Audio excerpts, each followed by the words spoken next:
Hello friends, welcome back. आज हम बात करेंगे एजुकेशन के साथ पॉलिटी एंड गवर्नेंस का हाल ही में एक बहुत इंटरेस्टिंग टॉपिक कि एक्चुअली केरला में अभी जो एक मेजर इवेंट हुआ या जो कंट्रोवर्सी हुई, खासतौर से कि गवर्नर का क्या रोल होता है स्टेट यूनिवर्सिटीज में या सेंट्रल यूनिवर्सिटीज में, क्यों बेसिकली इश्यूज निकल कर आते हैं, क्या उनके सॉल्यूशंस हो सकते हैं, इस बात को आज आपके साथ हम डिस्कस करने की कोशिश करेंगे। सबसे पहले टॉपिक न्यूज में क्यों बना रहा, हाल ही में केरला में एक बहुत बड़ी कंट्रोवर्सी इस बात को लेकर उभर आई कि एक्चुअली जो कन्नूर यूनिवर्सिटी के वाइस चांसलर हैं श्री गोपीनाथ रविंद्रन, उनके रीअपॉइंटमेंट को लेके, और ये कंट्रोवर्सी बेसिकली बनी स्टेट गवर्नमेंट वर्सेस जो वहां के गवर्नर हैं श्री आरिफ मोहम्मद खान। श्री आरिफ मोहम्मद खान ऑनरेबल गवर्नर ने बेसिकली कहा कि ये जो मैंने अप्रूवल दिया है रीअपॉइंटमेंट का, किसको? श्री गोपीनाथ रविंद्रन को as vice chancellor of Kannur university, ये एक्चुअली मुझे लगता है मेरे बेटर जजमेंट के अगेंस्ट, या हो सकता है कि मैं पूरी तरह इससे सेटिस्फाइड नहीं हूं, उसके अगेंस्ट मैंने इस अप्रूवल को दिया है। उन्होंने एक लेटर लिखा honourable chief minister Shri Pinarayi Vijayan को December 8 को, और उन्होंने अपना डिजायर एक्सप्रेस किया कि एक्चुअली जो यूनिवर्सिटीज हैं इनके फंक्शनिंग में पॉलिटिकल इंटरफेरेंस बहुत हो रहा है, तो चांसलर के तौर पे मैं अब एक्ट नहीं करना चाहता। ऑनरेबल चीफ मिनिस्टर ने रिस्पॉन्ड किया कि जो भी इश्यूज हैं, मिसकॉन्सेप्शंस हैं, उनको डिस्कशंस के थ्रू रिजॉल्व कर लिया जाएगा। मुझे लगता है यही स्ट्रेंथ है हमारे डेमोक्रेटिक प्रोसेस की। समझने की कोशिश की जाए कि गवर्नर का रोल एक्चुअली स्टेट यूनिवर्सिटीज में होता क्या है, उसके बाद सेंट्रल यूनिवर्सिटी में समझेंगे, उसके बाद कंट्रोवर्सी को समझने की कोशिश करेंगे। स्टेट यूनिवर्सिटीज में ज्यादातर केसेस में जो गवर्नर होते हैं वो स्टेट यूनिवर्सिटीज में एक्स ऑफिशियो चांसलर्स होते हैं, सभी यूनिवर्सिटीज का, अगर वो स्टेट यूनिवर्सिटीज हैं। गवर्नर्स की जो पावर्स हैं या फंक्शंस हैं as a chancellors of university, ये किसमें लेआउट की जाती हैं कि जो भी स्टैट्यूट्स हैं या लॉज हैं उस पर्टिकुलर स्टेट गवर्नमेंट के यूनिवर्सिटीज की फंक्शनिंग को लेके, उसमें सारे रूल्स, नियम कानून, roles and responsibilities, functions, power सब दिए जाते हैं। साथ ही साथ उसमें यह भी डिफाइंड होता है कि चांसलर का या गवर्नर्स का क्या रोल होगा वाइस चांसलर्स को अपॉइंट करने में। और यह एक इशू कि वाइस चांसलर्स को अपॉइंट गवर्नर अपनी खुद की मर्जी से, अपने खुद के विवेक से, अपने इंडिपेंडेंट थॉट प्रोसेस से कर सकते हैं, या वाइस चांसलर का अपॉइंटमेंट वो यूनिवर्सिटीज में स्टेट गवर्नमेंट या जो काउंसिल ऑफ मिनिस्टर्स हैं उनकी एडवाइस पर ही कर सकते हैं। कई बार कई सारे स्टेट्स में इस पर्टिकुलर पॉइंट को लेके कंटेंशियस इश्यूज उभर कर आते हैं। जैसे केरला का इश्यू देखें तो जो गवर्नर हैं, अगर आप उनकी ऑफिशियल पोर्टल पे देखें तो उसमें लिखा हुआ है कि जो गवर्नर हैं, वैसे तो बहुत सारे जजमेंट्स आ चुके हैं, हमारा कॉन्स्टिट्यूशन भी यही कहता है कि गवर्नर कोई भी डिसीजन, सिर्फ कुछ डिसीजन को छोड़ के इंडिपेंडेंटली नहीं ले सकते। उन्हें जो काउंसिल ऑफ मिनिस्टर्स हैं उनके एडवाइस पर ही अपने डिसीजंस लेने होंगे। लेकिन जो ऑनरेबल गवर्नर हैं केरला के, उनकी वेबसाइट कहती है कि बाकी पॉलिटिकल डिसीजंस या political related decisions council of ministers की एडवाइस पे लेने के लिए वो बेसिकली मैंडेटेड है या बाउंड है। लेकिन एज ए चांसलर अगर यूनिवर्सिटी से रिलेटेड उनको कोई डिसीजन लेना हो तो उस केस में उनको नहीं लगता कि वो काउंसिल ऑफ मिनिस्टर्स या स्टेट गवर्नमेंट के बेसिकली डिसीजंस या एडवाइस से बाउंड डाउन हैं। वो कहते हैं कि वो अपने खुद के डिसीजन लेने के लिए इंडिपेंडेंट होंगे जब बात हो जाए to act as chancellor of any state university. वहीं अगर आप राजस्थान के ऑनरेबल गवर्नर या राजभवन की वेबसाइट पे देखें तो वहां बहुत क्लियरली कुछ उल्टा लिखा हुआ है कि जो गवर्नर हैं वो वाइस चांसलर जब भी किसी स्टेट यूनिवर्सिटी का अपॉइंट करेंगे तो वो एडवाइस या कंसल्टेशन स्टेट गवर्नमेंट या काउंसिल ऑफ मिनिस्टर्स के बाद ही करेंगे, खुद इंडिपेंडेंटली नहीं करेंगे।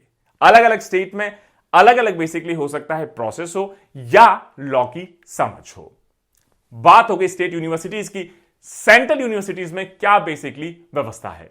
जो सेंट्रल यूनिवर्सिटीज एक्ट 2009 का, इसके अलावा और भी बहुत सारे स्ट्रैटेजीज हैं, वो जो प्रेसिडेंट ऑफ इंडिया हैं, ऑनरेबल प्रेसिडेंट ऑफ इंडिया को विजिटर की तरह किसी भी सेंट्रल यूनिवर्सिटी में अपॉइंट करते हैं। जो विजिटर हैं ऑनरेबल प्रेसिडेंट ऑफ इंडिया, इनका बेसिकली जो रोल होगा जनरली कॉन्वोकेशंस एटसेट्रा पे प्रिसाइड ओवर करना, या जो सेंट्रल यूनिवर्सिटीज हैं उनमें चांसलर्स को अपॉइंट करना, साथ ही साथ जो वाइस चांसलर्स हैं उनको भी ऑनरेबल प्रेसिडेंट एक बेसिकली पैनल या पूल में से अपॉइंट करते हैं, जो कमिटी की रिकमेंडेशंस होती हैं। और इस कमिटी की रिकमेंडेशन या कमिटी को बनाया जाता है किसके थ्रू? सिलेक्शन कमिटी को, यूनियन गवर्नमेंट ऑफ इंडिया। जो एक्ट है वो ये भी कहता है कि जो ऑनरेबल प्रेसिडेंट हैं, जो विजिटर की तरह एक्ट करेंगे किसी भी सेंट्रल यूनिवर्सिटीज में, उनके पास ये राइट होगा कि वो चाहें तो किसी भी एकेडमिक या नॉन एकेडमिक एस्पेक्ट हो यूनिवर्सिटीज का, उनकी फंक्शनिंग का, उसको इंस्पेक्ट करवा सकते हैं। इसके अलावा उनको लगता है यूनिवर्सिटी के किसी भी एकेडमिक या नॉन एकेडमिक एस्पेक्ट को लेकर, तो उसकी इंक्वायरी भी वो इंस्टीट्यूट करवा सकते हैं। तो फिर इशू केरला में एक्चुअली है क्या कि लास्ट मंथ रविंद्रन को जब एक्चुअली रीअपॉइंट किया गया कनून यूनिवर्सिटी के वाइस चांसलर की तरह और 4 साल के लिए, और रविंद्रन की एज ऑलरेडी 60 इयर्स या रिटायरमेंट एज पर जब वो पहुंच चुके हैं, तो एक्चुअली ऑनरेबल गवर्नर ने उसको थोड़ा सा अपोज किया। जो कनून यूनिवर्सिटी एक्ट है वो कहते हैं कि एक्चुअली कोई भी पर्सन जिनकी एज 60 ईयर से ज्यादा हो, उनको वाइस चांसलर नहीं बनाया जा सकता। ऑनरेबल गवर्नर का कहना था कि एक्चुअली किसी की सर्विस को एक्सटेंड करना एक चीज है, लेकिन उनको और 4 साल के लिए अपॉइंट करना, जब actually Kannur university act clearly कहता है कि 60 ईयर से ज्यादा की एज में किसी को वाइस चांसलर नहीं बनाया जाएगा, तो ये जो रीअपॉइंटमेंट है श्री रविंद्रन का, ये हो सकता है कि ठीक ना हो। जो स्टेट गवर्नमेंट है उन्होंने हाल ही में यूनिवर्सिटी एक्ट को चेंज किया, और उसमें जो गवर्नर है, जो कि चांसलर की तरह एक्ट करते हैं स्टेट यूनिवर्सिटी में, उनकी पावर्स को वापस ले लिया कि अब गवर्नर, जो यूनिवर्सिटी एपेलेट ट्राइब्यूनल है, उसमें गवर्नर चांसलर की तरह एक्ट करते हुए अपॉइंटमेंट्स अब नहीं कर सकते, जो पहले इस यूनिवर्सिटी एक्ट को अमेंड करने से पहले गवर्नर की पावर हुआ करती थी। क्या केरला पहला ऐसा स्टेट रहा है, या क्या यह पहली बार हुआ है जहां पे ऐसा डिस्प्यूट निकल के आया हो? ऐसा नहीं है। जाहिर सी बात है, ऐसे डिस्प्यूट्स क्वाइट नेचुरली ऐसे स्टेट्स में आपको ज्यादा दिखाई देंगे जहां पे पॉलिटिकल बेसिकली राइवल्स हो, कि स्टेट में एक पॉलिटिकल पार्टी हो, यूनियन गवर्नमेंट में हो सकता है दूसरी पॉलिटिकल पार्टी हो, जिसकी वजह से, समझ की वजह से, सिनर्जी की वजह से, या थॉट प्रोसेस के डिफरेंस की वजह से हो सकता है कि गवर्नर वर्सेस जो स्टेट है या काउंसिल ऑफ मिनिस्टर्स हैं, उनके अलग अलग व्यू पॉइंट हो अपॉइंटमेंट्स को लेके, ट्रांसफर्स को लेके। जैसे वेस्ट बंगाल का एग्जांपल देख ले। वेस्ट बंगाल में टीएमसी, तृणमूल कांग्रेस ने 2019 में जो गवर्नर की पावर्स हैं कि वो एक्चुअली वाइस चांसलर वीसीज को अपॉइंट कर सकते हैं स्टेट यूनिवर्सिटीज में, उसको कर्टेल कर दिया।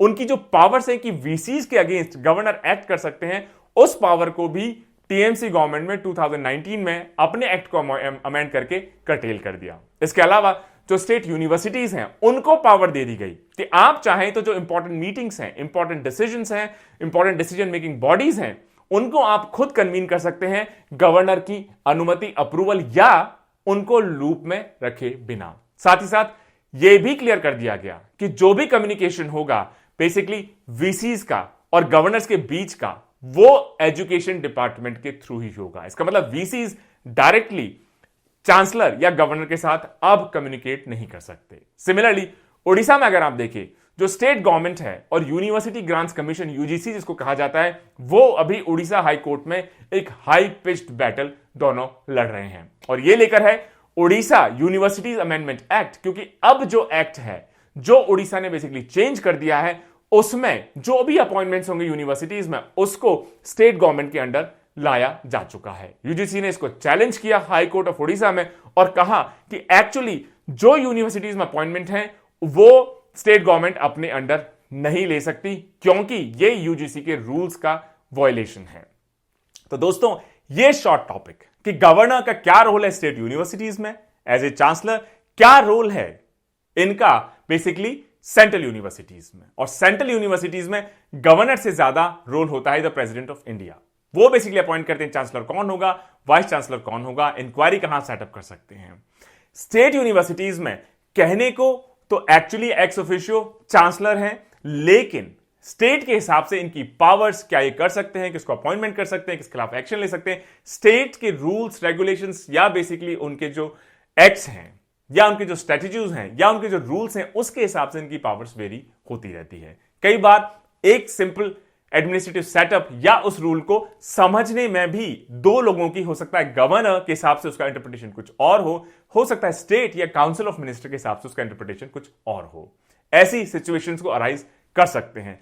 अच्छी बात यह है डेमोक्रेटिक प्रोसेस में बहुत सारे एवेन्यूज हैं, खासतौर से हमारी इंडिपेंडेंट जुडिशरी। जैसे उड़ीसा में अभी हाई कोर्ट में केस चल रहा है, हो सकता है ऐसे और स्टेट्स में से अगर कोई कंफ्यूजन क्रिएट हो जाए तो उसको इंडिपेंडेंट जुडिशियल प्रोसेस के थ्रू ले जाके क्लैरिफाई कर ही लेना चाहिए, ताकि जो हमारा एजुकेशन सिस्टम है या हमारी हायर एजुकेशन है या यूनिवर्सिटीज हैं या इवन एडमिनिस्ट्रेटिव माहौल है स्टेट का, वो नेगेटिवली इंपैक्ट ना हो। Stay tuned. जय हिंद, जय भारत।